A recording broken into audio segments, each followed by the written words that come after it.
ಬಂದ ಎಲ್ಲವನ್ನು ಕೂಡ ಅವನ್ನ ಕಿರೀಟ ಇಟ್ಟು ದೇವರು ನಡೆಸಿದರು. Is the king, king of kingdom, ರಾಜಾದಿ ರಾಜನು ಅವನ ಅರಸುತನದಲ್ಲಿ ನಿಲ್ಲಿಸಿದ.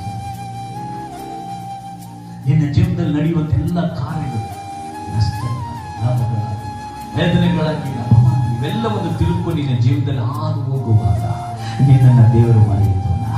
ನೀನು ಪಟ್ಟ ದುಃಖಕ್ಕೆ, ನಿನ್ನ ಪಟ್ಟ ಅವಮಾನಕ್ಕೆ ದೇವರು ಎರಡರಷ್ಟು ಸನ್ಮಾನಿಸುವುದಾಗಿದ್ದಾನೆ.